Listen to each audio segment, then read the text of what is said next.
ఇంత అందం. జనరల్గా స్త్రీలకు ఉన్నటువంటి ఒక జబ్బు ఏంటంటే, అందంగా ఉందనుకోండి ఊరూరా చూపించుకోనికి ప్రయాసపడుతుంటారు. అందరికి కనబడాలి అంతే, చూపించుకోవాలి అంతే నా అందాన్ని అని చెప్పేసి ఇంకా సిటీలలోకి వెళ్తే ఏం చేస్తారు, ఆఫ్ బట్టలు, కత్తిరించిన బట్టలు, జాకెట్ వేసుకుంటారు కానీ వెనకాల తాళ్లే ఉంటాయి అంతే, ఏముండవు. తాళ్ళు ఉంటే పెద్ద జడ ఉంటుంది, జడేసుకోకుండా ఎంట్రకలతో కప్పుకుంటారు.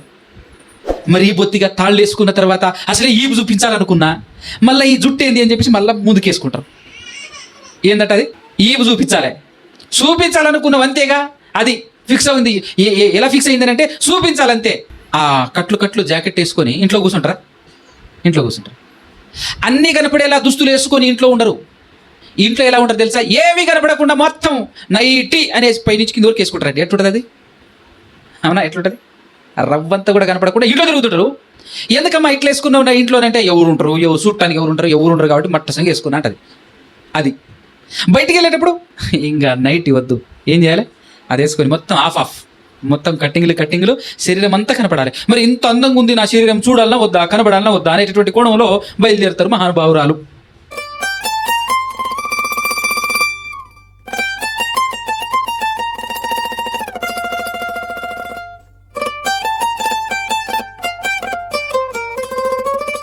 ఉన్నతుడు, సర్వాధికారి, సమస్త సృష్టిని సృష్టించిన మనందరి కన్న తండ్రి అయిన ఆ దేవాది దేవునికి, ఆయన కుమారుడు మన రక్షకుడు యేసుక్రీస్తు ప్రభుల వారి ద్వారా పరిశుద్ధాత్మ సహాయముతోనే వేవేలా స్తుతి స్తోత్రాలు కృతజ్ఞతాస్తుతులు చెల్లించుతున్నాను. దేదుముగా ఆయన మాటలు వినబడినటువంటి మాటలను హృదయంలో పదిలపరుచుకొని వాటి ప్రకారంగా బ్రతకాలి అనేటటువంటి ఆలోచన, ఉద్దేశం కలిగి వచ్చి కూర్చున్న మీ అందరికీ కూడా క్రీస్తు పేరిటని శుభములు, వందనాలు తెలియజేస్తున్నాను. లాస్ట్ టైం ఆదివారం మనం ఏం మాట్లాడుకున్నాం, దేని గురించి మాట్లాడుకున్నాం? పాపము యొక్క తీవ్రత కదా. ఎంతమందికి అర్థమైంది పాపం యొక్క తీవ్రత? పాపం ఎంత భయంకరమైంది, దాంతో ఏ బాంబులు కూడా, ఎలాంటి ఆయుధాలు కూడా దాని ముందు సరితూగవు, అంతటి భయంకరమైనటువంటి పాపం. కాబట్టి తెలిసి తెలియక, అర్థం కాక, ఎందుకు తెలియట్లేదు, ఎందుకు అర్థం కావట్లేదు అని అంటే మనం ఆలోచించట్లేము. మనం బ్రతికే బ్రతుకులో, మన జీవితాలలో ప్రతిరోజు ప్రతి క్షణం దేవుడు గుర్తుకొస్తాడా? గుర్తుకు రాడు కదా. ఎప్పుడెప్పుడు గుర్తుకొస్తాడు కనీసం అది చెప్పండి. దేవుడు ఎప్పుడెప్పుడు గుర్తుకొస్తాడు మీకు? బాధ వచ్చినప్పుడు, సంతోషం వచ్చినప్పుడు గుర్తొస్తాడా? ఇంకా మిగతా టైంలో కంప్లీట్గా మర్చిపోతాం. అందుకోసమే మనం ఎక్కువ తప్పులు, పాపాలు చేయడానికి అవకాశం దొరుకుతుంది. ఏ క్షణాన్నైనా సరే టక్కున దేవుడు గుర్తుకొచ్చాడు అనుకో, గుర్తు ఉన్నాడే అనుకో, మనం ఎంత బాగుంటుందో తెలుసా? మన ప్రవర్తన, మన మాట తీరు, మన ప్రతి విషయం, మన ప్రతి ప్రవర్తన, మన ఆలోచన కూడా కడగబడుతుంది. మన ఆలోచనలో కూడా క్లీన్ అవుతుంది. దేవుడున్నాడు, దేవుడు చూస్తున్నాడు, దేవుడు వింటున్నాడు, అదొక్క ఆలోచన చాలు. ఆ ఒక్క ఆలోచన నువ్వు నీతిమంతుడు అవుతావు, మనం పరిశుద్ధులం అవుతాం.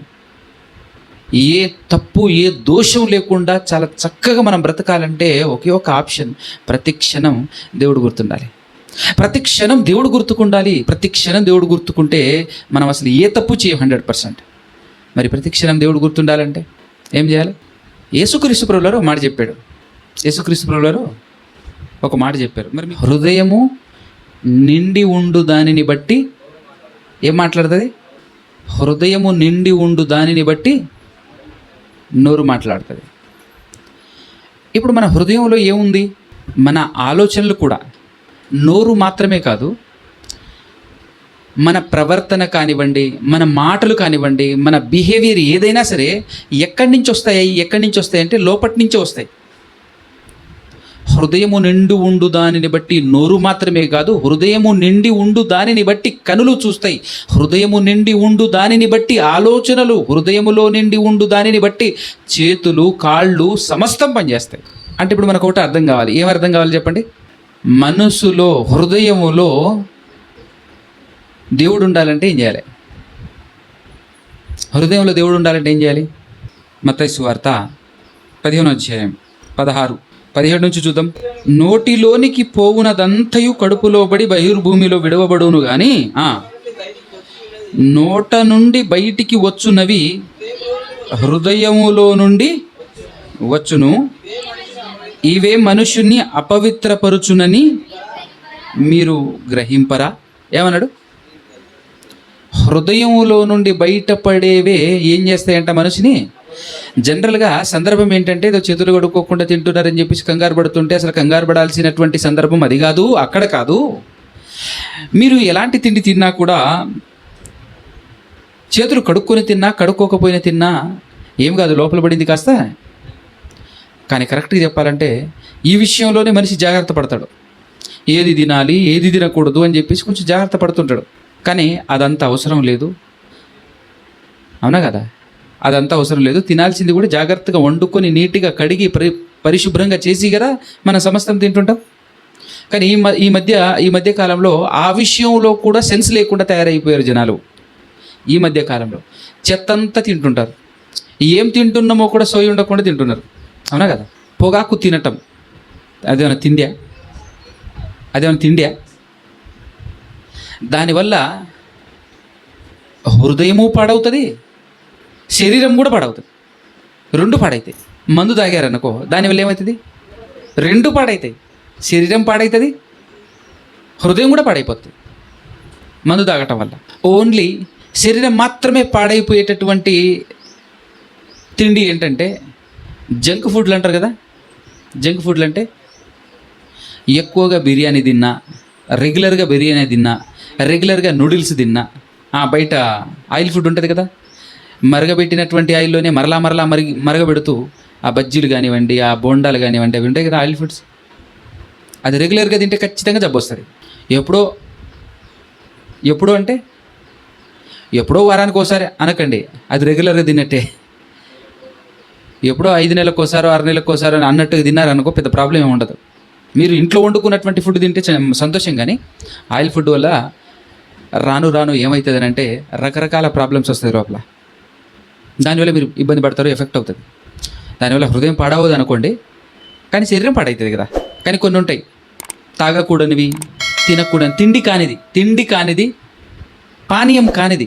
వాటిని తాగటం వల్ల ఏమవుతుంది అంటే రెండు పాడవుతాయి, శరీరం పాడవుతుంది, హృదయం కూడా పాడవుతుంది. కాబట్టి ఇక్కడ అసలు మనం ఏకంగా అపవిత్రపరచబడటం అనేటటువంటిది దేనివల్ల జరుగుతుందో చెప్తున్నాడు ఇక్కడ. నోటి నుండి బయటికి వచ్చినవి హృదయములో నుండి వచ్చును, ఇవే మనిషిని అపవిత్రపరచునని మీరు గ్రహింపరా. దురాలోచనలు, నరహత్యలు, వ్యభిచారములు, వేశ్యాగమనములు, దొంగతనములు, అబద్ధ సాక్ష్యములు, దేవదూషణలు హృదయములో నుండియే వచ్చును అని అన్నాడండి. అంటే ఇప్పుడు హృదయంలో ఏముంది? బాగా వినండి, హృదయంలో ఏముంది? ఇవన్నీ ఎలా వచ్చినాయి అంటే హృదయంలో నుంచి వచ్చినాయి అని చెప్పేసి అన్నాడు. సో హృదయంలో దేవుడు నిండి ఉంటే, హృదయంలో దేవుడు ఉండటం అంటే ఎలా ఉంటాడు దేవుడు అని అంటే, ఎక్కువగా దేవుని వాక్యంతో మనం హృదయాన్ని నింపుకుంటే, మన మనసు నిండా దేవుని వాక్యంతో నింపుకుంటే వచ్చే లాభాలు ఏంటంటే, ఎనీ టైం దేవుడు గుర్తుకొస్తాడు, ప్రతి క్షణం దేవుడు గుర్తుకొస్తాడు. దేవునితో నేను ఉంటావు, దేవుడు నీలో ఉంటాడు. ఎల్లప్పుడూ నీ హృదయం నిండా దేవుని వాక్యం ఉంటే, మరి హృదయం నిండా దేవుని వాక్యం ఉండాలంటే ఏం చేయాలి? 2 పనులు చేయాలి. ఒకటి, ఎక్కువగా వినాలి, చదవాలి. కానీ నన్ను అడిగితే స్టార్టప్లో ఉన్నటువంటి వాళ్ళు, మీ స్థితి ఎలా ఉంది అని అంటే, ఈ చదివితే హృదయంలో వాక్యం ఎక్కేటటువంటి విధానంలో ఉన్నారా? చదవటం వల్ల వాక్యంతో హృదయాన్ని నింపుకునే స్థాయిలో ఉన్నారా? పోనీ రెగ్యులర్గా చదివేటటువంటి వాళ్ళు ఎవరైనా ఉన్నారా? చేతులు ఎప్పుడు చూద్దాం. రెగ్యులర్గా ప్రతి దినం ఖచ్చితంగా కనీసం ఏదో ఒక అధ్యాయం అన్నా చదివి నేను పడుకుంటాను అనేటటువంటి వాళ్ళు ఉన్నారా? ఎవ్వరు లేరా స్త్రీలలో? పోనీ వారానికి ఖచ్చితంగా వారంలో 2-3 సార్లు చదువుతాను అన్న వాళ్ళు ఎవరైనా ఉన్నారా? వారానికి 2-3 సార్లు. మిగతా వాళ్ళందరూ ఎవరు? సంవత్సరానికి ఏమండి నెల మొత్తంలో ఒక 5-6 సార్లు చదివే వాళ్ళు ఉన్నారా ఎవరైనా? వాక్యం, బైబిల్. పోనీ స్టార్టింగ్లోనే చదివితే బోరు కొడుతుంది, నిద్ర వస్తుంది, చదవబుద్ధి కాదు, అర్థం కాదు. ఇది నిజం, 100% నేను ఒప్పుకుంటాను. అప్పుడు ఏం చేయాలి అంటే ఎక్కువగా వినాలి. ఏం చేయాలి? ఎక్కువగా వినాలి. ఏం వినాలి? వాక్యం వినాలి. ఎక్కువగా రెగ్యులర్గా వింటూ ఉండాలి, వాక్యం వింటూ ఉండాలి. ఎలానంటే సెల్ ఫోన్స్ దొరుకుతాయి కదా, మీ భర్తల దగ్గర ఉన్నటువంటి సెల్ ఫోను ఏమంటే కొద్దిసేపు నేను వింటా అని చెప్పేసి ఓపెన్ చేసుకొని, అవునా, మనసుంటే మార్గాలు ఎన్నో అంట. మనకు కావాల్సిన వాటి కోసం మనం ఏదో ఒక రకంగా తీర్చుకుంటావా లేదా? అదేవిధంగా ఇది నాకు కావాల్సింది అని నువ్వు ఖచ్చితంగా పట్టుబడితే ఖచ్చితంగా రోజుకు ఒక మెసేజ్ అయినా వినగలవు. నీ దగ్గర సెల్లు లేకపోయినా, నీతో సెల్లు లేకపోయినా కూడా ఖచ్చితంగా వినే ప్రయత్నం చేయొచ్చు. నేనేం చెప్పాను లాస్ట్ టైము, ఇంతకుముందు వారం మొత్తంలో 3 వీడియోలు, కనీసం ఒక 3 వీడియోలన్నా వినాలి అని చెప్పాను. ఎంతమంది వింటున్నారు? వారానికి 3 వీడియోలు ఎంతమంది వింటున్నారు? ఏమరాబుజీ నీకు అవకాశం లేదా? బ్యాలెన్స్ ఉండదు. నువ్వు రాబుజీ బ్యాలెన్స్ ఉన్నా ఇవ్వడా? ఇస్తాడు కానీ నేను చూడను, అంతేనా? నాకు ఇంట్రెస్ట్ లేదన్నా, మొత్తం ఆయనే చూసుకుంటాడు, ఆయనే వింటాడు, అంతేనా? మీరు వింటున్నారాక? వింటారా? రెగ్యులర్గా వినండి. వినటం వల్లనే వస్తుంది లాభము. మన హృదయం ఒకటి, చూడటం వల్ల చూస్తున్న విషయాలన్నీ హృదయంలోనికి ఎక్కుతాయి. రెండోది, వినటం వల్ల వింటున్న విషయాలన్నీ ఎక్కుతాయి. మన హృదయము నిండి ఉండు దానిని బట్టి మనం పనిచేస్తాం. నోరు మాత్రమే కాదు, సమస్తం అన్నీ ఎలా ఉంటాయనంటే హృదయంలో ఏదైతే నిండి ఉందో దాని ప్రకారంగా నడవటం ఇష్టం మనకు. ఎందుకంటే మన హృదయం మనల్ని నడిపిస్తుంది కాబట్టి. మీకు ఈ విషయాలు అర్థం కావాలి. మన హృదయమే మనల్ని నడిపిస్తుంది. మన హృదయానికి ఎటు పోతే బాగుంటుంది అనిపిస్తుంది అదే పోదాం. ఒక షాప్కి వెళ్ళి చీరలు కొనేటప్పుడు కానీ, బట్టలు కొనేటప్పుడు కానీ చూడండి, మన మనసు లోపటి నుంచి చెప్తుంది ఇది బాగుంది, ఇది తీసుకో, కాస్ట్ ఎక్కువ ఉందిగా అయినా పర్లేదు ఇది తీసుకో, ఇది బాగుంది, అవునా కదా? ఇప్పుడు కుక్కలకు, పందులకు, జంతువులకు వాటికి మనసు లేదు. వాటి దగ్గరికి వెళ్ళేసి ఈ మధ్యకాలంలో చాలామంది వాటికి కూడా బట్టలు దొరికిస్తున్నారు. ఇప్పుడు ఈ బట్ట బాగుందా అని చెప్పేసి కుక్కని అడిగినా అనుకో, ఏం చెప్తుంది అది? ఏదో ఒకటి వేయరా అంట. నువ్వు వేయాలనుకుంటున్నావు, ఏదో ఒకటి వేయి, అంతేనే కదా? ఎందుకనంటే మనసు లేదు. మనసునుడు ఏం చేశాడు తెలుసా? మనసున్నది ఎవరికి? మనిషికి మాత్రమే మనసు ఉంది. కాబట్టి మనసును కలిగినటువంటి మనిషి ఏం చేస్తాడు తెలుసా? చూస్తాడు, ఇది బాలే, అవునా, కప్పుకోవడానికి పనికి రాదా, ఒళ్ళు కప్పుకోవడానికి పనికి రాదా, పనికి వస్తుంది. కానీ నా మనసుకు నచ్చలే, ఇది వద్దు. చూసారా? నాకు ఇది వద్దు, ఇంకోటి కావాలి. ఆప్షన్స్. అంటే మనల్ని నడిపిస్తుంది ఎవరు? జనరల్గా అయితే ఉన్నదాంతో తృప్తిగా, హాయిగా, ప్రశాంతంగా బ్రతకొచ్చు మనం. ఎందుకంటే ఆది కాలములో నుంచి దేవుడు నిర్మించినప్పటి నుంచి ఏ జంతువు కూడా కోరికలు కోరలే, అవునా? ఏదిస్తే దాంతోనే బతుకుతున్నాయి నేటికి. కానీ మనిషి ఎన్ని మార్పులు చెందాడు. ఇప్పుడు స్త్రీలైతే మనసును బట్టి నడుస్తున్నటువంటి స్త్రీలు ఎలా నడుస్తున్నారు అని అంటే, ఏ డ్రెస్ వేసుకుంటే నేను అందంగా కనపడతాను. ఒరిజినల్గా ఆవిడేం అందంగా ఉండదు, కానీ ఏ డ్రెస్ వేసుకుంటే నేను అందంగా కనపడతా అని చెప్పేసి డ్రెస్సులు చూస్తుంటారు. ఏ లిప్స్టిక్, ఏ క్రీము, ఏ పౌడరు, ఇదంతా ఆలోచిస్తున్నారంటే అర్థం ఏంటి? ఇది నువ్వు కాదు, నిన్ను నడిపిస్తున్న నీ మనసు. అంటే మనల్ని మనసు నడిపిస్తుంది అని మనకు అర్థమైతే, మనసు మనల్ని నడిపిస్తుంటే ఆ మనసు నిండా ఏదైతే ఉంటుందో దాని ప్రకారంగానే మన మనసు మనల్ని నడిపిస్తుంది. ఒక భక్తిపరురాలైనటువంటి స్త్రీ ఎలా ఉంటుంది? ఏదుంటే అది తింటుంది, ఏదుంటే అది కట్టుకుంటుంది, చాలు, ఉన్నదానితో తృప్తిగా ఉంటుంది. దైవభక్తి కలిగినటువంటి స్త్రీ అంటే అర్థం ఏంటంటే, తన మనసు మాట తాను వినకుండా కేవలం దేవుని మాట మాత్రమే వింటూ దేవుని కొరకు బ్రతకాలనుకునేటటువంటి స్త్రీ భక్తి గల స్త్రీ. ఈ మాటలు చెప్తున్నప్పుడు ఇది స్త్రీలకు మాత్రమే అని అనుకోకండి. భక్తి గల పురుషుడు కూడా ఎలా ఉంటాడు?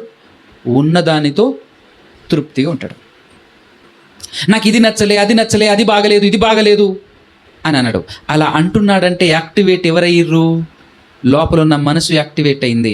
అంటే నువ్వు ఇంకా మనసుకు సంబంధించినటువంటి వాడివే. మనసు చెప్పినట్టు నడుస్తున్నావు. మనసు చెప్పినట్టు నడవటం అంటే ఏంటి? దాని అర్థం ఏంటి అని అంటే, ఎఫెసీ పత్రికలో ఏమంటాడు? 2వ అధ్యాయంలో 3వ వచనం అనుకుంటాను, ఒకసారి చదవండి. ఎఫెసీ పత్రికలో వారితో కలిసి అంటే లోక సంబంధులైనటువంటి వారితో కలిసి మనమందరమును శరీరము యొక్కయు మనసు యొక్కయు, చూసారా? శరీరము యొక్కయు మనసు యొక్కయు కోరికలను నెరవేర్చుకొనుచు మన శరీరాశలను అనుసరించి, అంటే ఇంతకు ముందు క్రీస్తులోనికి రాకముందు, దేవుణ్ణి నమ్ముకొనక ముందు, సంఘములోనికి చేర్చబడక మునుపు మనం అందరం ఎలా బ్రతికాము అని అంటే మన మనసు యొక్క కోరికలను, శరీరం యొక్క కోరికలను నెరవేర్చుకుంటూ బ్రతికాము. దీన్నే ఒక ఓవరాల్గా ఒక పేరు పెట్టాడు పైన 2వ వచనంలో, 2వ వచనం చివరిలో. అది ఏందంట? అది ప్రపంచ ధర్మం ఏంటయ్యా అంటే ప్రపంచంలో ఉన్నటువంటి ప్రతి వ్యక్తి మనసు కలిగి ఉన్నాడు. బాగా వినండి, ప్రపంచంలో ఉన్న ప్రతి మనిషికి ఏముంది? మనసు ఉంది.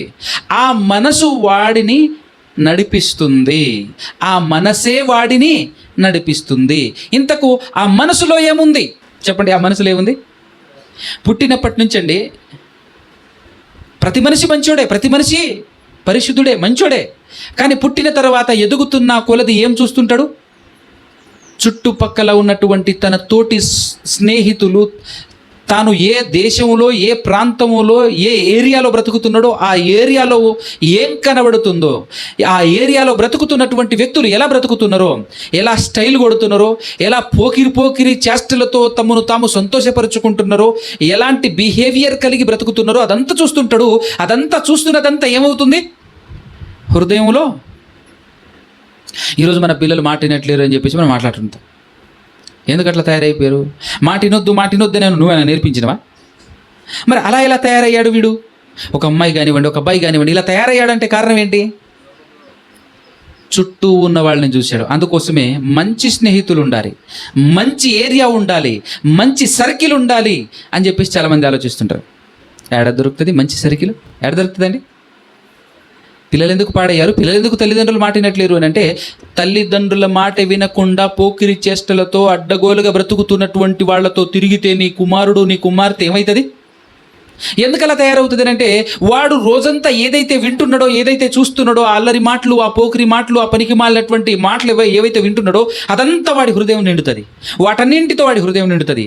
హృదయం నిండిన తర్వాత, హృదయం నిండి ఉండు దానిని బట్టి ఆ తర్వాత ఆ మనిషి, ఆ వ్యక్తి నడుస్తుంటాడు, మాట్లాడుతుంటాడు. చాలా ప్రాముఖ్యమైనది ఏంటంటే హృదయం. ఆ హృదయం దేనితో నిండి ఉంది? దేనితో నిండి ఉంది? జనరల్గా మనమందరం అండి ఆటోమేటిక్గా చిన్నప్పటి నుంచి ఊహ పెరుగుతున్న కొలది ఒక పిల్లోడు ఎదుగుతూ ఉన్నప్పుడు చూస్తుంటాడు, చూసి నేర్చుకుంటుంటాడు. తల్లి ఏం చేస్తుంటాడో చూస్తుంటాడు, తండ్రి ఏం చేస్తున్నాడో చూస్తుంటాడు. చూసిందల్లా ఇతను చేస్తుంటాడు. సమాజంలో చుట్టుపక్కల ఏ ఏరియాలో అయితే పుట్టి పెరుగుతున్నాడో ఆ ఏరియాలో ఏదైతే కనబడుతుందో, ఏదైతే చూస్తున్నాడో అదే విధంగా వచ్చి చేస్తుంటాడు. చేస్తున్నప్పుడు తల్లిదండ్రులు ఏం చేస్తుంటారు తెలుసా? ఆనందిస్తుంటారు. కానీ చివరికి వాడు పాడైతాడు, రేపటి దినాన్ని నీ మాట కూడా తయారవుతాడు అనేటటువంటి విషయం ఆలోచనలోనికి రాదు. వాడు పెరిగి పెద్దయిన తర్వాత అలాగే ప్రవర్తిస్తున్నాడు అని నీకు తెలిసినప్పుడు బాధపడతావు. కానీ అప్పటి వరకు చిన్నోడే కదా అని ఆనందపడుతుంటాం. మనకు అర్థం కావాల్సినటువంటి పాయింట్ ఏంటంటే మన హృదయం దేనితో నిండిపోతుంది, ఎలా నిండుతుందో మనకు అర్థం కావాలి. అందుకోసమే ఈ లోకంలో సినిమాలు చూడొద్దని ఎందుకంటారు? ఇందుకే. సినిమాల్లో ఏముంటుంది? ఒకప్పటి సినిమాల్లో విలువలు ఉండేవి, కానీ ఇప్పుడు విలువలు లేవు. ఏ సినిమాలో విలువలు లేవు. మన హృదయం చూసేదాన్ని బట్టి, చూస్తున్న విషయాన్ని బట్టి, వింటున్న విషయాల్ని బట్టి మన హృదయం నిండిపోతుంది. హృదయం ఎలా నిండుతుంది? కరెక్ట్గా చెప్పాలంటే ఒక బకెట్ మీరు ఎప్పుడైనా కాలువలో కానీ ఒక బావి లాంటి దాంట్లో కానీ ముంచి చూసారా ఎప్పుడైనా? బకెట్ మునుగుతుందా? అసలు మునగదు. ఎంత గట్టిగా ప్రెస్ చేసినా కూడా లోపలికి పోదు, పైకి తంతుంటుంది. ఈ విషయం మీ అందరికీ తెలుసు కదా. అదే క్రింద ఒక చిన్న హోల్ పెట్టేయండి, కింద ఒక బొక్క, ఈ పక్క ఒక హోల్స్ పెట్టేశారనుకో, పెట్టేసి ఇప్పుడు నెట్టు మెల్లగా లోపలికి పోతూ ఉంటుంది. ఎందుకలా? సైడ్లో హోల్స్ ఉన్నాయి కదా, ఆ హోల్స్ గుండా నీళ్ళు లోపలికి వచ్చేస్తుంటాయి కాబట్టి అది మెల్లగా లోపలికి. కానీ అసలు ఎక్కడ కూడా హోల్స్ లేకుండా పైనుంచి మూతెట్టేసి లోపల నెట్టు పోతుందా? ఇది ఎందుకు చెప్తున్నాను అంటే మన హృదయానికి 4 బొక్కలు ఉన్నాయి, 4 హోల్స్ ఉన్నాయి. ఏంటంటే చెప్పండి? 2 చెవులు, 2 కళ్ళు. మన హృదయం వీటి ద్వారానే నిండుతుంది. మన హృదయం దేని ద్వారా నిండుతుంది? విన్నటువంటి విషయాలన్నీ స్టోర్ చేసుకుంటుంది, చూసిన విషయాలన్నీ స్టోర్ చేసుకుంటుంది మన హృదయంలో. అవునా కదా? అర్థమవుతుందా? అందుకోసం యేసుక్రీస్తు ప్రభువువారు నీ కన్ను జాగ్రత్త అంటాడు. నువ్వేం వింటున్నావో జాగ్రత్త చూసుకో అంటాడు. జాగ్రత్తలు. నీ కన్ను చెడిపోతే నీ దేహమంతా చెడిపోతుందట. ఎందుకు? ప్రాముఖ్యమైన ఈ అవయవాలు అవే. చెవులు, కన్నులు రెండు లేనటువంటి వాళ్ళు 99% అండి తప్పు చేయటానికి ఆస్కారమే లేదు. వాళ్ళు పాపం చేయటానికి ఇంకెక్కడిది ఆప్షనే లేదు. అవునా కదా? అందుకోసం యేసుక్రీస్తు ప్రభువువారు కూడా ఆ విషయం చెప్పాడు. మీరు గుడ్డివారైతే మీలో పాపం లేకపోయి ఉండును అని చెప్పేసి. ఒకసారి చూద్దాం అన్నమాట. యోహాను సువార్త 9:41. అందుకు యేసు, మీరు గుడ్డివారైతే, ఏమన్నాడు? మీరు గుడ్డివారైతే మీకు పాపము లేకపోవును గాని చూచుచున్నామని మీరిప్పుడు చెప్పుకొనుచున్నారు గనుక మీ పాపము నిలిచి ఉన్నదని అది లెక్క. అంటే మీరు గుడ్డివారైతే ఇప్పుడు బాగా అర్థమవుతుందా? మన హృదయము ఎలా నిండుతుంది? మన హృదయం నిండటానికి ఉన్నటువంటి హోల్స్ ఏంటి? 2 కళ్ళు, 2 చెవులు. కనుల ద్వారా ఏదైతే చూస్తామో అది స్టోర్ అవుతుంది, చెవుల ద్వారా ఏదైతే వింటామో అది స్టోర్ అవుతుంది. అందుకోసమే మన భారతదేశంలో 3 కోతుల బొమ్మలు ఉంటాయి. ఏంటి చెప్పండి? కోతులు నోటి మీద 2 చేతులు పెట్టుకొని ఒక బొమ్మ, చెవుల మీద 2 చేతులు పెట్టుకొని ఒక బొమ్మ, కళ్ళకు 2 చేతులు పెట్టుకున్న ఒక బొమ్మ కనపడుతుంటుంది. నన్ను అడిగితేనండి 2 చెవులు, కళ్ళు మూసుకుంటే నోరు మూసుకోవాల్సిన అవసరం లేదు. అవునా కదా? ఎందుకంటే ఈ నోరు హృదయం నిండి ఉండు దానిని బట్టి నోరు మాట్లాడుతుంది అని అన్నప్పుడు హృదయంలో చెడు నిండకుండా, చెడు వినకు, చెడు చూడకు, చెడు మాట్లాడకు అని చెప్పేసి బొమ్మలు పెట్టారు. చెడు వినకుండా, చెడు చూడకుండా ఉన్నావు అనుకో, చెడు మాట్లాడే అవకాశం. కాబట్టి ఈ 2 మూసుకుంటే చాలు, ఇది మూసుకోవాల్సిన అవసరం లేదు. ఎందుకంటే లోపలికి వెళ్ళే హోల్స్ ఇవి, బయటికి వచ్చే హోల్స్ ఇది. లోపల ఏమైతే వెళ్ళి స్టోర్ అయిందో బయటికి ఇక్కడి నుంచి వస్తుంది. అవునా? లోపలికి వెళ్ళేవన్నీ స్టోర్ ఎక్కడవుతుంది అంటే హృదయంలో అవుతుంది. హృదయంలో ఏదైతే నిండి ఉంటుందో దాని ప్రకారంగా నీ బ్రతుకు నడుస్తుంటుంది. ఎందుకంటే నిన్ను నన్ను మనలందరినీ నడిపించేది మన మనస్సు లేదా మన హృదయం. అది మోసకరంగా ఎందుకు మారింది? అది భయంకరమైనది, అది అన్నింటికంటే మోసకరమైనది అని చెప్పేసి బైబిల్లో దేవుడు రాయించాడు కదా. అది మోసకరమైనదిగా ఎందుకు మారిపోయింది అని అంటే, నువ్వు మోసాలను, దుర్మార్గాలను, చెడు వాటన్నింటినీ చూసి విని హృదయాన్ని నింపుకున్నావు కాబట్టి అది ఏమైపోయింది? మారిపోయింది. అందుకోసమే యేసుక్రీస్తు ప్రభువువారు ఈ లోకానికి వచ్చి చెప్పాడు, ఇదిగో నీ హృదయాన్ని మార్చుకో అన్నాడు. ఏం మార్చుకో? నీ హృదయాన్ని మార్చుకో. ఎందుకనంటే నీ హృదయం మొత్తం చెత్త చెదారంతో నిండి ఉంది, పాపముతో నిండి ఉంది, మోసముతో నిండి ఉంది, దగాతో నిండి ఉంది, భయంకరమైనటువంటి పాపాలన్నింటినీ కలిగి ఉన్నది. కాబట్టి నువ్వేం చేయాలి? నీ హృదయాన్ని మార్చుకోవాలి. ఇప్పుడు మన హృదయాన్ని మార్చుకోవటం ఎలా? మన హృదయాన్ని మార్చుకోవటం ఎలా? మన మనసును మార్చుకోవటం ఎలా? మన హృదయాన్ని మార్చుకోవటం ఎలా అనంటే, మంచితో నింపాలి. బాగా వినండి. దేంతో నింపాలి?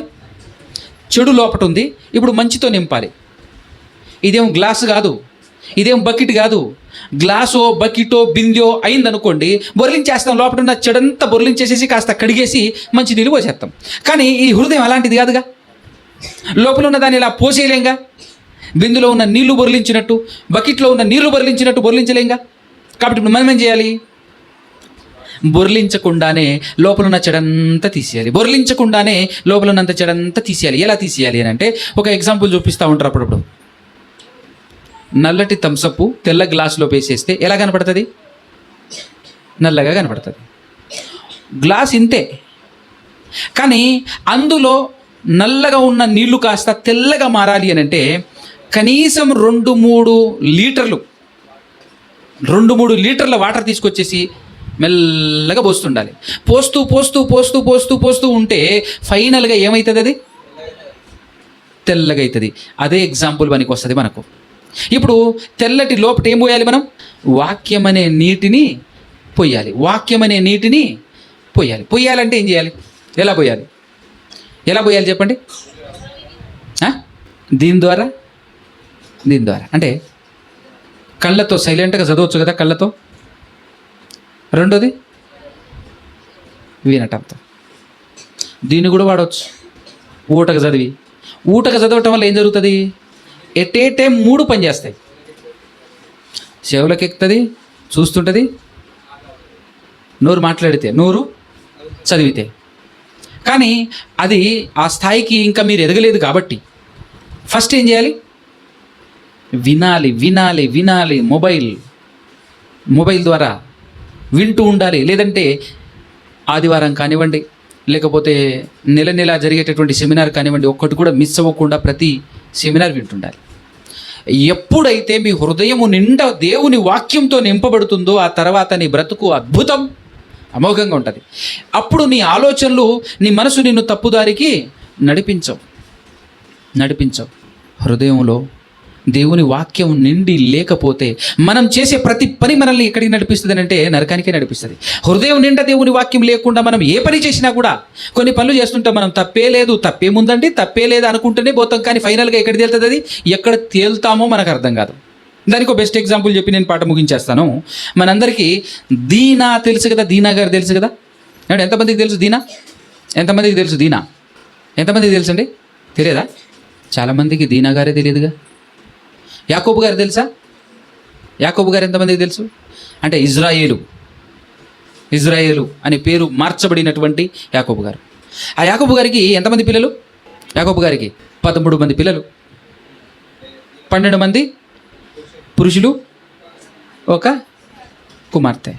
సో ఎంతమంది? 13 మంది పిల్లలు. 13 మంది పిల్లల్లో ఒక ఆవిడ స్త్రీ, ఆవిడ పేరే దీనా. పేరు బాగుంది, దీనా. ఆవిడ ఏం చేసిందనంటే, ఆవిడ మనసు ఆవిడని ఎలా నడిపించిందనంటే, అరంనరాహీములో నుండి,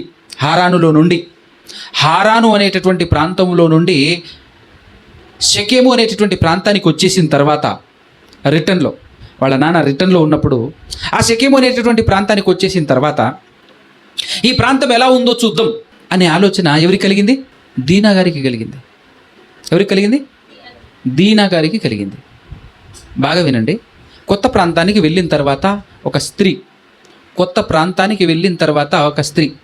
నేను చెప్తున్న సైడ్ లేదు కదా, మనసు మొత్తం ఆ పిల్లది ఇదిగో ఆ కూతురు వైపే ఉంది. నేనేం చెప్తున్నా అసలు గుర్తులేదు కదా, అసలు మనసు ఇటే లేదు. ఇంత అరుస్తున్నా మైండ్ నా వైపు లేదు. కానీ ఎక్కడో మెల్లగా ఆవిడేదో చేస్తుంటే అటువైపు ఉంది అనమాట. చెవులు పెద్దగా చేసుకుని ఎటువైపు వింటున్నారు. నేను ఇంత అరుస్తుంటే కానీ ఇటు సైడ్ లేదు. మరి హృదయంలో ఎట్లా ఎక్కుతుంది దేవుని వాక్యం? దేవుని వాక్యం ఎట్లా ఎక్కుతుంది చెప్పు? అవునా కదా? ఎన్ని మాట్లాడుకున్నా, ఎవరు ఏమనుకున్నా కూడా మన కాన్సన్ట్రేషన్ ఇట్టే ఉంటే అసలు ఏం జరిగిందో కూడా అర్థం కాకూడదు. బయట పెద్ద గొడవ జరుగుతున్నా కూడా ఆ గొడవ మనకి వినబడకూడదు. అంతటి ఆసక్తి, ఇంట్రెస్ట్ ఉంటే తప్పించి మన హృదయంలో దేవుని వాక్యం నిండదు. దేవుని వాక్యం మన హృదయంలో నిండకపోతే మన బతికే కాదు. ఈ లోకంలోనూ ప్రశాంతత ఉండదు చెప్తున్నాను. చచ్చి ఈ లోకాన్ని వదిలేసిన తర్వాత కూడా నరకమే. ఈ లోకంలో ప్రశాంతత, ఆ లోకంలోనూ ప్రశాంతత దొరకాలి అంటే ఏకైక ఆప్షన్ నీ హృదయం నిండా దేవుని వాక్యం ఉండాలి. నీ హృదయం దేవుని వాక్యంతో నింపుకోవాలి. దేవుని వాక్యంతో నింపుకునే ప్రయత్నం చేయాలి. అర్థమవుతుందా? దీనా గారు చేసినటువంటి పని. 12 మంది అన్నదమ్ములు ఉన్నారు ఆవిడకి. ఆ 12 మంది అన్నదమ్ములు వారు కష్టపడుతూ బిజీగా ఉన్నారు తమ పనిలో. అడవుల పట్టి తిరుగుతున్నారు. గొర్రెలు ఎక్కువ ఉన్నాయి వాళ్ళకు, గొర్రెలు, ఒంటెలు, మేకలు అయిన ఉంటే వాటెంబడి తిరుగుతున్నారు. కానీ ఖాళీగా ఉన్నది ఎవరు? ఇంట్లో. ఒక్కతే కదా చెల్లి, ఒక్కతే కదా నా కూతురు అని చెప్పేసి ప్రేమగా జాగ్రత్తగా ఇంట్లో ఖాళీగా ఉంచితే, పోనీ ఇంట్లో ఉన్నటువంటి పనులు ఏమైనా చేద్దామా అని అంటే 4 భార్యలు. ఎవరికి? యాకోబు గారికి. కరెక్ట్గా చెప్పాలంటే 4 తల్లులు ఆవిడికి. అంతేనే కదా? రాహేలు, లేయా, జిల్ఫా, బిల్హా, 4 ఉన్నారు. ఇంకా వాళ్ళే చూసుకుంటారు ఇంట్లో పని. ఈవిడ ఏమీ లేదు, పని పాట లేనప్పుడే పనికి మాలిన ఆలోచనలు వస్తాయి. మనకైనా ఎవరికైనా, ఈ ప్రపంచంలో ఎవరికైనా పని పాట లేనప్పుడు పనికి మాలిన ఆలోచన వస్తుంది. వచ్చిన పనికి మాలిన ఆలోచన ఏంటంటే అప్పటికి మంచిగానే ఉంది. అది షెకెము అనే ప్రాంతానికి వచ్చాము, ఈ షెకెమును ఒక్కసారి రౌండ్ వేసి వస్తానమ్మా, ఈ షెకెము చూసొస్తా ఎలా ఉన్నారో, పోరగాళ్ళు ఎట్లున్నారో, అవునా కదా, నాకు దోస్తులు దొరుకుతారా, అమ్మాయిలు ఎట్లున్నారో ఈ ఏరియా మొత్తం చూసేసి వస్తా అని చెప్పేసి పర్మిషన్ అడిగినాలే. వద్దులే అమ్మా నీకెందుకు, ఊర్లో పడి తిరుగుతా అంటే కరెక్ట్ కాదు, కూర్చో అని చెప్పేసి నిజంగా చెప్పినాలే యాకోబు గారు. కానీ కూతురు కదా, గారాల పట్టి అంటారు కదా, ఏం చేసిందంటే మారం. స్త్రీలు అసలే స్త్రీలు ఎట్లాంటి వాళ్ళు అంటే ఒక్కసారి పట్టుబట్టారంటే వదిలిపెట్టరు. మనసు వెళ్ళింది అనుకోండి, ఊకుంటారా? నాకు పలానా చీర కావాలి అని చెప్పేసి స్త్రీలకు ఆ చీర మీద మొక్కబడింది అనుకోండి, అది కొంచెం కాస్ట్ ఎక్కువ ఉంది, వేరే తీసుకో అని చెప్పేసి బలవంతంగా భర్త వేరే చీర కొనిపెట్టినా కూడా మనసులో మాత్రం అదే ఉంటుంది. కొనిచ్చినవులే, ఏం బాగుందనాడా అని చెప్పేసి అంటుంటారు. కొనిచ్చినవులే, నాకు ఇష్టమైంది కొనిచ్చినవే అయింది అంటే అట్టుంటుంది మనసు. మరి అదేవిధంగా దీనగారు ఏం చేసినాలే, నేను పోయేస్తానన్నా అని చెప్పేసి లాడ్ చేసినాలే, విసిగించినాలే. ఆ విసిగించినప్పుడు సరే తల్లి పోయిరా జాగ్రత్త అని చెప్పేసి ఫైనల్గా పర్మిషన్ ఇచ్చాడు నాన్న. ఇప్పుడు షెకెము టూర్, ఏ టూరు? షెకెము ప్రాంతం మొత్తం చూసి రావాలి, టూరే కదా. బయలుదేరింది.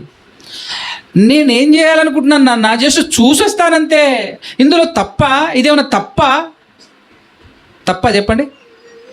తప్పే కాదు, చూసొస్తా అని చెప్పేసి బయలుదేరింది. కానీ రిటర్న్ ఎట్లా వచ్చింది, ఇంటికి మరలా ఎట్లా వచ్చింది?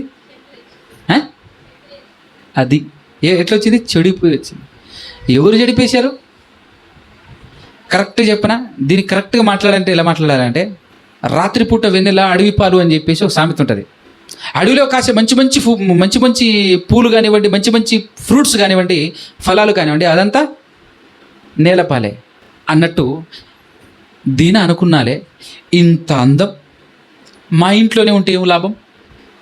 ఇంత అందం, జనరల్గా స్త్రీలకు ఉన్నటువంటి ఒక జబ్బు ఏంటంటే, అందంగా ఉందనుకోండి ఊరూరా చూపించుకోనికి ప్రయాసపడుతుంటారు.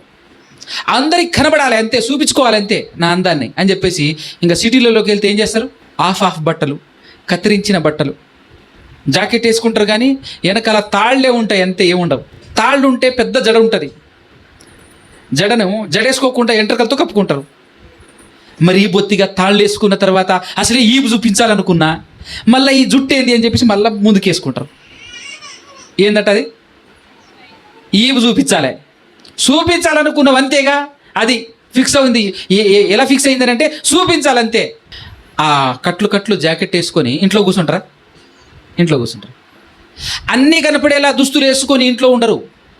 ఇంట్లో ఎలా ఉంటారు తెలుసా? ఏవి కనపడకుండా మొత్తం నైటీ అనేసి పైనుంచి కింద వరకు వేసుకుంటారు. ఎట్లుంటుంది అది? అవునా, ఎట్లుంటుంది? రవ్వంతా కూడా కనపడకుండా ఇంట్లో తిరుగుతుంటారు. ఎందుకమ్మా ఇట్లా వేసుకున్నావు నా ఇంట్లోనంటే, ఎవరు ఉంటారు, చూడటానికి ఎవరు ఉండరు కాబట్టి మట్టసంగా వేసుకున్నా అంటది. అది బయటికి వెళ్ళేటప్పుడు ఇంకా నైట్ వద్దు, ఏం చేయాలి? అది వేసుకొని మొత్తం మొత్తం కట్టింగ్లు శరీరం అంతా కనపడాలి. మరి ఇంత అందంగా ఉంది నా శరీరం, చూడాలన్నా వద్దా, కనబడాలన్నా వద్దా అనేటటువంటి కోణంలో బయలుదేరుతారు మహానుభావురాలు. ఇప్పుడు దీన అంత అవసరమా అంటే బయటికి వెళ్ళటం? అంత అవసరమా చెప్పు? అనుకున్నాలే ఇంత అందం, మరి చూపించుకోవద్దేంటి పోయి లోకానికి అని చెప్పేసి వెళ్ళింది. మరి అందంగా ఉన్న పండు కనబడితే, పెరట్లో కనపడింది అనుకోండి, ఎవరు సాహసం చేయరు తెంపుకొని తినటానికి, అవునా? చుట్టూ కంచి ఉందనుకోండి, ఎవరైనా తెంపుకోవటానికి ట్రై చేస్తారా? చెట్టు బయటకు వచ్చిందనుకోండి, బజార్లో వచ్చిందనుకోండి, ఎట్టుంటుంది? చూసినోడల్లా రాయి వేస్తాడు, బా ఏం పండు అంతేనే కదా. రోడ్డు పక్కన మామిడి చెట్లు ఉన్నాయి అనుకోండి, మంచి పండినటువంటి కాయలు ఎర్రగా మంచి కనబడుతున్నాయి అనుకోండి, మనమైనా వెళ్తూ చూసి తట్టుకుంటాం? ఆగుతాం. బండి మీద వెళ్ళినా సైడ్కి ఆగుతాం అంతే. సైడ్కి ఆగి కింద చూస్తుంటాం. ఏం చూస్తుంటాము? రాళ్ళు. ఏదో కొన్ని అర్థం, ఒక్కటన్నా రాలేకపోద్దా? ఒక్కటన్నా రాలినా చాలు, తినుకుంటూ పోతా. అదే చెట్టు కంచె వేసిన లోపట ఉంటే కనబడుతున్నప్పటికీ కూడా ఏమి చేయలేము. ఓహమ్మో రాళ్ళు ఇసిరేసామే అనుకో, ఎవరన్నా చూస్తే చూసినా చూడకపోయినా రాళ్ళు ఇసిరేసామే అనుకో, మనకు దక్కుతుంది, అది కింద పడుతుంది. అక్కడ చుట్టూ కంచుంది, వేసినా ప్రయోజనం లేదు. కాబట్టి సైలెంట్గా వెళ్ళిపోతాం. ఇప్పుడు దీనా అనే మామిడి చెట్టు ఏడికి వచ్చింది? కంచె లోపల ఉండకుండా బయటకు వచ్చింది. షెకెములోకి వెళ్తే ఆ షెకెము రాజుగారి కుమారుడు పేరు కూడా షెకెమే. ఆయన వచ్చి ఏం చేశాడు? అబ్బా ఎంత బాగుందని చెప్పి చిరిచి పంపించేశాడు ఇంటికి. పాడు చేసి పంపించేశాడు అంతే. పచ్చిగా మన లాంగ్వేజ్లో మాట్లాడాలంటే రేపు చేసి పంపించేశాడు అంతే. నాన్న ఇట్లా జరిగింది నాన్న అంటే ఎప్పుడు బొమ్మనండి నువ్వు? అవునా కదా? ఇంటికి వచ్చి ఏడిస్తే ఏం లాభం? ఇంటికి వచ్చి ఏడవటాలు, అది చూసి బాధపడటాలు, నాన్నకు బాధ, అన్నదమ్ములందరికీ బాధ. ఇప్పుడు ఎంత రచ్చకు తెరలేపిందంటే దీనా గారు, ఆ తర్వాత తప్పు చేసేసిన తర్వాత షెకెము అనేటటువంటి వాడు తప్పు చేసి వాళ్ళ నాన్నకెళ్ళి చెప్పాడు, నాన్న ఇలా చేశాను, మొత్తానికైతే ఆ పిల్ల నాకు బాగా నచ్చింది, నేను పెళ్లి చేసుకుంటా అని చెప్పేసి అన్నప్పుడు కొడుకుని తీసుకొని నాన్న వచ్చిండు. రిక్వెస్ట్ జరిగింది, ఏదో జరిగింది తప్పు, మావాడు పెళ్లి చేసుకుంటాడు, పెళ్లి చేసుకోవాలి అని అనుకున్నప్పుడు ముందే వచ్చి మాట్లాడవచ్చుగా, ఈ పిల్ల నాకు నచ్చింది అని చెప్పేసి ముందే మాట్లాడవచ్చుగా. ఏ పాడు చేసి అడగాలనా? అదే కదా తప్పు. ఈవిడ తప్పు చేసింది, బయటికి వెళ్ళటమే. దాన్ని చూసి వాళ్ళు తప్పు చేశారు. ఇప్పుడు బయటికి వెళ్ళే విధానాన్ని చూసి కనబడింది కదా అని చెప్పేసి నేను రాజును, నాకేం తక్కువ అని చెప్పేసి మనోడు తప్పు చేశాడు. తప్పు చేసిన తర్వాత వచ్చేసి అడుగుతున్నాడు, నాకు ఆ పిల్లని ఇచ్చేసి నేను పెళ్లి చేసుకుంటా, ఏం కావాలంటే అది కోరుకోండి ఇచ్చేస్తాం, ఏం చేయమంటే అది చేసేస్తాం అని అడుగుతున్నారు. కానీ అప్పటికే పర్మిషన్ లేకుండా, అడగకుండా మా చెల్లిని చెరుస్తారా మీరు అని చెప్పేసి ఇక్కడ అన్నదమ్ములు కారాలు మీరాలు నూరుతున్నారు. ఎంత కోపం వస్తుంది అన్నదమ్ములకి, అన్నలకి, అంతేనే కదా? బయటికి వెళ్ళేసి తమ్ముడిని ఎవరో కొట్టారట, తమ్ముడు ఎవరో ఏదో చేశారంట అని అంటే ఓపిక పడతాం కానండి. చెల్లిని ఎవరో ఏదో అన్నారట, మన అక్కని ఎవరో ఏదో అన్నారంట అంటే శాత కాకపోయినా రాళ్ళు చూరుతాం అనిపిస్తుంది. అవునా కదా? శాత కాకపోయినా కత్తి పట్టుకుందాం అనిపిస్తుంది. జనరల్ అది. అప్పుడు షిమియోను లేవీలు ఇద్దరు ప్లాన్ చేశారు, మనసులో పెట్టుకున్నారు. బయట మాత్రం సరే ఇచ్చేస్తాం పో అని చెప్పేసి ఇచ్చి పంపించేస్తారు. చెల్లిని ఇచ్చి తీసుకెళ్ళిపోమని చెప్పేసి పంపిస్తారు. కానీ ఒక షరతు పెడతారు. ఏం షరతు అని అంటే, ఇదిగో మేము సున్నతి చేసుకునేటటువంటి వాళ్ళం, సున్నతి లేని మీకు మా పిల్లని ఇవ్వటం కుదరదు, ఒక కండిషన్ మీద ఇస్తాం. ఏంటి ఆ కండిషన్ అంటే, మీరందరూ ఊరు మీ కుటుంబం మాత్రమే కాదు, మీ దేశం మొత్తం అందరూ ఏం చేయాలి తెలుసా? అందరు సున్నతి చేసుకోవాలి అని చెప్పేసి రూల్ పెడతారు. ఓహ్ అంతేనా, దానిదే ఉంది, పెద్ద విషయం ఏమి కాదు పదా అని చెప్పేసి ఎంత బెండయ్యారో చూడాలి అమ్మాయి కోసం. సరే అని పోయి అందరూ పురుషులందరూ సున్నతి చేసుకుంటే, అబ్బో ఆ నొప్పికి తట్టుకోలేక బాధపడుతున్నటువంటి ఆ సందర్భంలో వీళ్ళిద్దరు చూసి ఇద్దరే ఇంట్లో నుంచి మంచి కత్తులు తీసుకొని పోయారు. వెళ్ళి ఊరిలో ఉన్న పురుషులందరినీ చంపేసి ఆఖరికి పెళ్లి చేసుకున్న తన బావ, ఇప్పుడు తీసుకెళ్ళాడంటే పెళ్లి చేసుకున్నాడు బావే కదా, ఆ బావని కూడా పొడిచి చంపేసి, వాళ్ళ అయ్యను కూడా చంపేసి, అందరిని చంపేసి, ఊరంతా వల్లకాడ చేసేసి, ఊరిలో ఉన్న సామానంతా దోచుకొని తన చెల్లిని కూడా పట్టుకొచ్చేస్తారు. ఎంత రక్తపాతం జరిగింది, ఎంత భయంకరమైన పాపం, ఎంత భయంకరమైన తప్పు జరిగింది. ఇప్పుడు దీని అంతటికి కారణం ఎవరు చెప్పండి? One and only Deena. టూర్ చూస్తా ఎవరు చెప్పారు ఈవిడికి? మీరు ఇప్పుడు కరెక్ట్గా సమాధానం చెప్పండి, గ్రహించండి. అబ్బా అది కదా. ఇప్పుడు ఇంత బీభత్సానికి కారణం ఎవరు? దీనా గారి మనస్సు. ఆ మనసు నిండా ఏముంది? నేనందగత్తే, నన్ను నేను చూపించుకోవాలి. చూడాలి కాదు, ఒరిజినల్గా విషయం చెప్తే అక్కడేదో ఉంది. ఏముంటుందండి ప్రపంచంలో? ఏముంటుంది చెప్పు? ఏముండదు. అక్కడేదో చూడాలి, ఇక్కడేదో చూడాలి, అక్కడికి పోవాలి అని చెప్పి అవసరం లేదు. కానీ మనసు ఏం చెప్తుంది తెలుసా? అసలు నువ్వు ఏమన్నా తక్కువ అందంగా ఉన్నావా? ఆ కాలంలో ఉండే ఆ మామూలు చిప్పల్లాంటి ఏదో ఉంటాయి కదా, వాటిలో చూసుకుంటుంటే నీ అందం అబ్బా మామూలుగా లేదు, ఇంత అందాన్ని చూపించుకోకపోతే బాగుండదు. చూపించుకోవా? జనరల్ కదా, ప్రతి స్త్రీకి ఉండే రోగమే అది. ఎదుటాడు ఎవడో చూడాలని చెప్పేసి వేసుకొని వస్తుంది వేషం. చూసి ఎవడైనా కామెంట్ చేశాడు అనుకో, కామెంట్ చేస్తావా? మరి నువ్వెందుకు వేసుకున్నావు? అసలు తప్పు వీళ్ళు చేస్తారు. బజార్లో రోడ్డు పక్కన మామిడి చెట్టు కనపడితే ఆ మామిడి చెట్టు పైన చక్కటి పండ్లు కనపడితే ఎవడైనా విసిరేస్తారు రాళ్ళు. నువ్వు అట్లా తయారవద్దు. బజార్లో పెట్టొద్దు అందాలని. దేవుడు ఇచ్చాడు అందం, చక్కగా దాచిపెట్టుకో. ఇదిగో ఎవరికి చూపించుకోవాలనో, ఎవరి దగ్గర నువ్వు ధారపోయాలనో అందాన్ని వాళ్ళ దగ్గర ధారపోయి నీకున్నటువంటి సొంత భర్త ఉంటాడు కదా, అది చేయకుండా భర్త దగ్గర ఉన్నప్పుడు, ఇంటి దగ్గర ఉన్నప్పుడు మొత్తం కప్పుకొని నిండా నైట్ వేసుకొని తిరుగుతూ బయటికి వెళ్ళిన తర్వాత ఆరబోస్తే ఏం జరుగుతుంది? ఇదే జరుగుతుంది. దీన గారు చేసినటువంటి కార్యక్రమం అదే. దానివల్ల ఊరు వల్ల కాడైంది. షకేము అనేటటువంటి దేశం వల్ల కాడైంది. ఎంతమంది చచ్చిపోయారు? ఇప్పుడు వీళ్ళందరినీ చంపింది ఎవరు చెప్పండి? దీన కలిగి ఉన్న మనసు, దీన గారి మనసు, అలాంటి చండాలమైన భయంకరమైన మనసు మనందరికీ ఉంది. ఇప్పుడు ఆ మనసును మార్చుకోవాలి. ఆ మనసును మార్చుకోవాలి. ఏదో అందమైన కొత్త కొత్త బట్టలు వేసుకోవాలి అని అనిపిస్తుందా? అయితే నీ మనసును మార్చుకో. నీ మనసును నువ్వు కంట్రోల్ చేసుకోవాలి. మన మనసును మనం మార్చుకోవాలి. మనల్ని పాడు చేస్తున్నది మన మనసే. అందుకోసమే మనం బాగుపడాలంటే, మనం డెవలప్ అవ్వాలంటే, మనల్ని దేవుడు మెచ్చుకోవాలి అని అంటే, దేవుడు మనల్ని ఇష్టపడాలి అని అంటే, మనం చేయాల్సినటువంటి ఏకైక అద్భుతమైనటువంటి కార్యక్రమం ఏంటయ్యానంటే, నీ మనసు నిండా వాక్యం ఉండేలా నువ్వు చూసుకోవాలి. నువ్వు నీకు ఏది ఇష్టం చెప్పు అని చెప్పేసి అడిగితే ఏం చెప్పాలి మనం? ఈరోజు నేను చెప్పినా కాబట్టి నాకు వాక్యం అంటే ఇష్టం అండి, వాక్యం అంటే ఇష్టం అండి అని చెప్పకండి. దాదాపు మీ అందరికీ ఎక్కువ చికెన్ అంటే ఇష్టం కదా, అవునంటారా కాదంటారా? వారానికి ఎన్ని రోజులు ఉంటాయి చికెన్ ఇంట్లో? చెప్పండి, పర్లేదు. 3-4 సార్లు ఉంటుంది, మిగిలింది 2 రోజులే. వారానికి 3-4 సార్లు చికెన్ ఎందుకు వండుతున్నారు అంటే అర్థం ఏంటి? చికెన్ అంటే మీకు ఇష్టం కాబట్టి, అవునా కదా? ఇప్పుడు వాక్యం అంటే మీకు ఇష్టం అనుకోండి, వారానికి ఎన్నిసార్లు చదవాలి వాక్యం? వారానికి ఎన్నిసార్లు వినాలి వాక్యం? రోజు వాక్యం వినటం, రోజు వాక్యం చదవటం చేస్తున్నాం అనుకో, నీకు ఏదంటే ఇష్టం? కానీ నెలకు కానీ ఒకసారి వినం, చదవం. ఎప్పుడో వారానికి ఒకసారి మాత్రమే వింటాం. కానీ బయటికి వెళ్తే మాత్రం ఏం చెప్పుకుంటాం మనం? వాక్యం అంటే నాకు చాలా ఇష్టం అండి. చెప్పుకోవటానికే తప్ప ఏముండదాడా. 90% క్రైస్తవులందరూ ఎట్లుంటారు తెలుసా? నాకు చాలా వాక్యం అంటే ప్రాణం అంట. కానీ ఏముండదు, చదవరు వినరు. చికెన్ అంటే నీకు ఇష్టం. ఎన్నిసార్లు వారానికి? 4 సార్లు. అంటే కరెక్ట్గా చెప్పాలంటే దగ్గర రోజు చికెన్. 2 రోజులు ఏముందండి వారానికి? అదే లైట్ తీసుకుంటే ఇంకా డైలీ ఎంత ఇష్టమో కదా.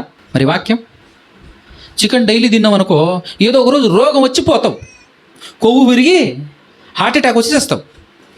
కానీ అదే ప్రతి దినం వాక్యం వింటే ఆ డెవలప్మెంటే వేరు, నీళ్ళు వచ్చే మార్పు వేరు. ఎంత అద్భుతంగా తయారవుతుందో తెలుసా? శబాష్ తల్లి అని చెప్పేసి దేవుడు మెచ్చుకునే విధంగా ఉంటావు. నీ ప్రవర్తన అందరూ మెచ్చుకుంటారు. నువ్వు ఎంత నల్లగా, ఎంత భయంకరంగా, ఎంత గలీజ్గా మన శరీరం ఉన్నా, నువ్వు చేసే పనులతో ఎంత అందంగా కనపడతావు తెలుసా? ఎంత అందంగా కనపడుతుందో తెలుసా? దేవునికి మాత్రమే కాదండి, లోకంలో ఉన్న మనుషులకు కూడా తోలు నల్లగా ఉన్న మనసు బంగారం రా అట్టుండాలే. అందరు ఇష్టపడతారు. నేను అలాంటి వాళ్ళని కూడా చూసా. చూడటానికి అంత బాగా కనబడకపోయినా హృదయం చూస్తే అబ్బా అనిపిస్తుంది అంతే. క్యారెక్టర్, మరి క్యారెక్టర్ అంత గొప్పగా, అంత అద్భుతంగా ఉండాలి అని అంటే ఆప్షన్ ఒకటే. ఎట్టాగా చిన్నప్పటి నుంచి మన హృదయం మొత్తం ఎప్పుడు ఆల్రెడీ పాడైపోయింది. కానీ దాన్ని మంచిగా మార్చుకోవాలంటే, దాన్ని చక్కగా తీర్చిదిద్దుకోవాలి అని అంటే, శుద్ధమైనది, పరిశుద్ధమైన దేవుని వాక్యంతో మన హృదయాన్ని కడుక్కోవాలి, మన హృదయాన్ని మార్చుకోవాలి, మన హృదయాన్ని నింపుకోవాలి. నింపుకుంటే మన ప్రవర్తన అద్భుతంగా తయారవుతుంది. మన ప్రవర్తన, మన మాట తీరు, సమస్తం, మన చూపులు, మన యాక్టివిటీస్ అన్నీ కూడా ఎంత గొప్పగా మారిపోతాయి తెలుసా? కాబట్టి ఈ రోజు నుంచి మనం ఏం మార్చుకోవాలి, ఎలా మార్చుకోవాలి మన అలవాట్లని? వాక్యం ఎప్పుడు ఒకటే హృదయంలో రన్ అవుతుండాలి. వాక్యం వినాలి, చదవాలి అని అనుకుంటూనే గడపకూడదు. అలా అనుకోవటం వల్ల కాస్త ఎక్కువ చదివే అవకాశం ఉంటుంది, ఇష్టం పెరిగే అవకాశం ఉంటుంది.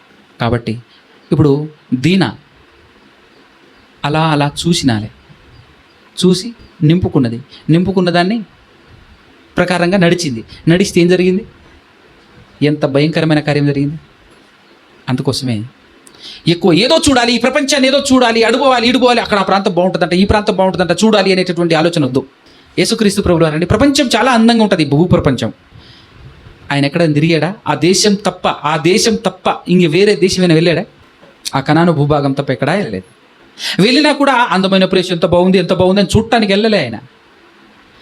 మనుషులు ఎంతగా పాడైపోయారో చూడటానికి వెళ్ళాడు. ఆ మనుషులని బాగు చేస్తూ తిరిగాడు. పాడైపోయినటువంటి హృదయాలను, పాడైపోయినటువంటి మనుషులను బాగు చేస్తూ తిరిగాడే తప్ప ఈ లోకాన్ని చూడాలి అనేటటువంటి ఆలోచనతో వెళ్ళలేదు.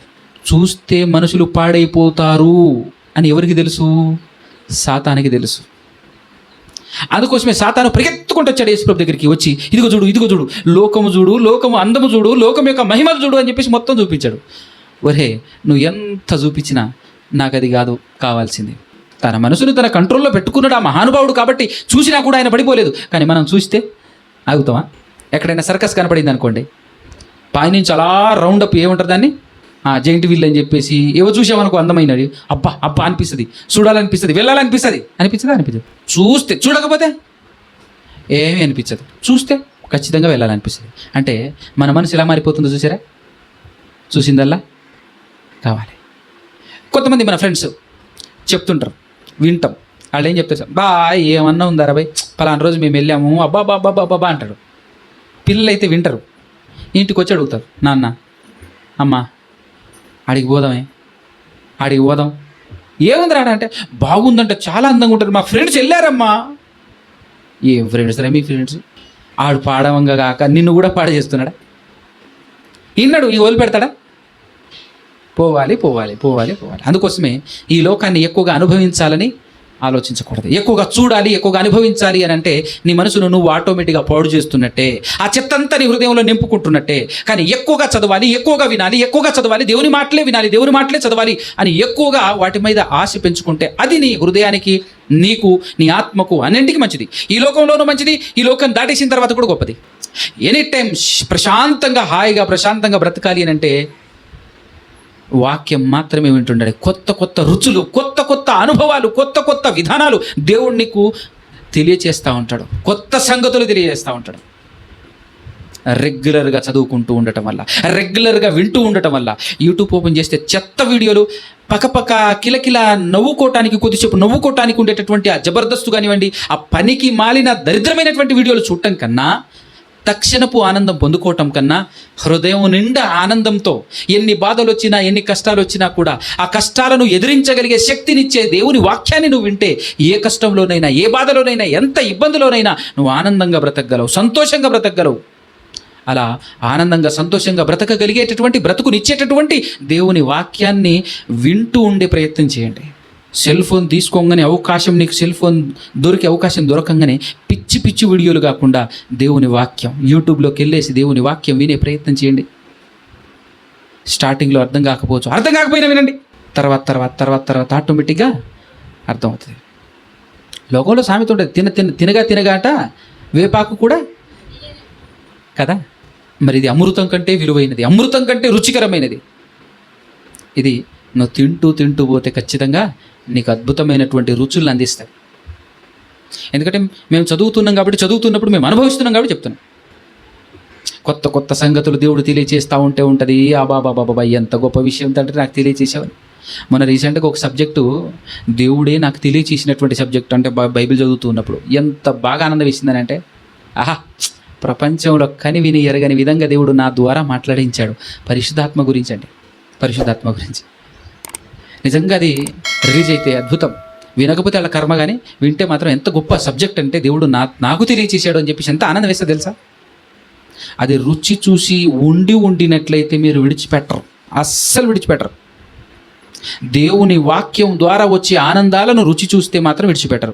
ఈ లోకంలో మనం పాపం చేయకుండా ఉండాలన్నా, ఈ లోకంలో బుద్ధిమంతులుగా, నీతిమంతులుగా, నిజాయితీపరులుగా బ్రతకాలన్నా, దేవుడు మెచ్చే జీవితాలు మనకు ఉండాలి అన్నా మనకు ఏకైక ఆప్షన్. ఈ లోకంలోనూ ఆనందంగా, ఈ లోకాన్ని దాటిన తర్వాత కూడా నరకాన్ని తప్పించుకొని నిత్య జీవంలో సంతోషంగా, ఆనందంగా బ్రతకాలంటే కూడా అన్నింటికీ శరణ్యం ఒకటే. ఎవరు చెప్పండి? దేవుని వాక్యం. ఈరోజు మనకు తోడుగా ఉన్నది ఎవరంటే దేవుని వాక్యము రూపంలో యేసుక్రీస్తు మనకు తోడుగా ఉన్నాడు. కాబట్టి ఎక్కువగా మీరు సమయం దొరికిందా ఏం చేయాలి? చదవాలి, చదవాలి. దాంతో మన హృదయాన్ని దేంతో నింపుకోవాలి? వాక్యంతో నింపుకోవాలి. అప్పుడు మన హృదయంలో నుండి బయటపడేదంతా మంచిగా ఉంటుంది. మాట్లాడినా, పని చేసినా, ఏం చేసినా, ఆలోచించినా కూడా మంచి ఆలోచిస్తాం, మంచిగా మాట్లాడతాం. హృదయం నిండా మంచి ఉంటే మంచిగా మాట్లాడతాం, హృదయం నిండా చెడు ఉంటే చెడే మాట్లాడతాం. మరి మీరు మీ హృదయాన్ని దేవుని వాక్యంతో నింపుకోవాలి, దానికోసం ప్రయాసపడాలి అని కోరుకుంటూ ఈ మాటలు ముగిస్తున్నాను. కళ్ళు మూసుకొని తల్లోంచి చిన్న ప్రార్థన చేసుకుందాం. పరిశుద్ధుడా, పరమాత్ముడా, పరమందు ఆసీనుడా, సకల ఆశీర్వాదాలకు కారణభూతులైన తండ్రి,